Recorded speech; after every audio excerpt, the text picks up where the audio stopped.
All right, let's dive in. We're about to explore a theory of consciousness that is so radical, it might just flip everything you think you know about your own mind completely upside down. We're talking about the philosopher Daniel Dennett, and his ideas challenge our most basic, intuitive feelings about our inner world. So, let's get into it. So let me ask you something. Right now, as you're listening to my voice, looking at your screen, having your own thoughts, that experience, right? That feeling of being you in this very moment, is that a true unfiltered window into what's really happening?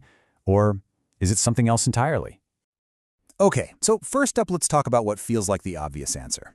Dennett has this great name for it, the movie in your mind. And it makes total sense, right? It feels like we're all just sitting in a theater, inside our own heads, watching the movie of our life play out. But is that really what's going on? I mean, really think about it for a second. It feels like there's a essential you, some kind of headquarters in your brain where all the information comes together. Sights, sounds, thoughts, they all get projected onto some kind of mental screen. But where is that screen? Where in the brain does it all happen? Well, this very intuitive idea actually has a name. It's called the Cartesian theater. You know, the idea that there's this one special place in the brain where everything you experience gets presented in a nice, neat, unified stream for a little internal you to watch. It feels right. It feels obvious. But here's the kicker. According to Daniel Dennett, it's completely, fundamentally wrong. And that brings us to Dennett's big counterargument. He calls it a theater with no audience. His whole point, backed by a ton of neuroscience, is that, yeah, there's a lot going on in the brain, but there is no central you watching it all. There's no single screen. The audience isn't there. Yep, plain and simple. This theater just doesn't exist. That's the core of his argument. Everything we know about how the brain actually works, both from neurology and philosophy, points to the same conclusion. There is no single place where it all comes together. That feeling of a central you, Dennett says it's just a powerful, very convincing illusion. So, if that's wrong, what on earth is going on instead? This is where he introduces his alternative, the multiple drafts model. So, forget the idea of one finished movie. Instead, picture your brain as this chaotic newsroom constantly working on many different versions, or drafts, of reality at the exact same time, all in different parts of the brain. And consciousness? It isn't the show itself. It's more like a judgment that gets made about which version of the story gets published, long after the reporting has happened. Okay, so let's put these two ideas side by side. The old model, the Cartesian theater, is neat and tidy. Information comes in, gets processed, and shows up on one central stage. Boom, it's conscious. But the multiple drafts model, it's messy, it's chaotic, it's parallel processing on a massive scale. You've got all these drafts being edited, rewritten, and competing all at once. There's no single finish line, no magic moment where something crosses over and becomes conscious. Right, so this obviously leads to a pretty big question. If our brains are buzzing with all these competing versions of reality, how does one of them become our reality? You know, the one we actually experience? Well, Dennett has this really brilliant metaphor to explain it. Yeah, exactly.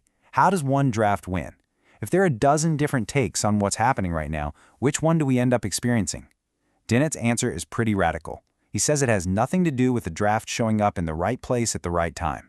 It's all about one thing: influence. And here's his great turn for it. He says it's a matter of cerebral celebrity, or fame in the brain. I love that. Think about it. In the real world, fame isn't something you have, it's about the influence you exert on others. Dennett says it's the exact same for the contents of your mind. So what does cerebral celebrity actually mean? It means a thought or a perception becomes conscious, not because it reaches some special VIP lounge in the brain, but because it gets famous. It gains enough influence to have a big impact on all the other things happening in the brain. It's all about impact, not location. Okay, so how does a draft get famous? Well, it's kind of like a battle royale. First, all these different drafts are competing for attention all over the brain.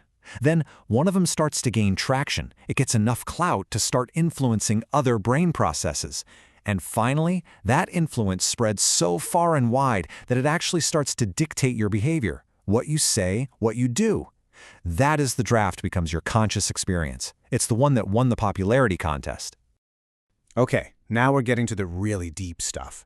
Because this whole idea has massive, and I mean massive, implications for the one thing we all think we know for sure: our own sense of self. So, here it is, the big question.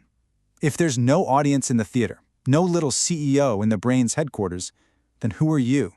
Who is this I that feels like it's at the center of everything? Dennett's answer is mind-bender. He says the self isn't a thing at all. It's an effect. He calls it a center of narrative gravity. Think of it like this. All those famous drafts, the ones that win the competition, they get strung together to form a story, a narrative. And the self, it's just the protagonist of that story. It's an abstraction, like the center of gravity of an object. The story creates the self, not the other way around. Yeah, let that sink in. You are the story, not the storyteller. You aren't some little pilot flying the machine. You are the story that emerges from all the chaos. The narrative, pieced together from all those winning drafts, is what creates the feeling that there's a you at the center of it all. Mind-blowing, right? And if you thought that was weird, hold on. Because all of this leads to the most controversial, the most truly mind-bending part of this entire theory. This is the part that gives even his supporters a headache. Okay, so get this. The model makes a really critical claim. The true state of your consciousness at any given moment might actually be indeterminate. In other words, there might be no single objective fact about what you were really experiencing a moment ago until someone asks you. This quote from Dennett really nails it. He says there may be no probe-independent fact of the matter. What does that mean? It means the very act of asking, the probe, like me asking, what are you thinking right now, or even you asking yourself that, is what forces one of those many drafts to become the winner, to become famous. Before you asked, there was no single answer. The question doesn't just reveal the conscious state. In a way, it helps create it. Now, to be clear, this idea is, let's just say it's not universally accepted. It's hugely debated. Critics say it just goes too far. They'll argue it's insufficiently realist, which is a fancy way of saying it denies the real hard facts of our own experience. You know, the feeling that what we feel is real. The biggest knock against it is that Dennett hasn't explained consciousness, he's just explained it away.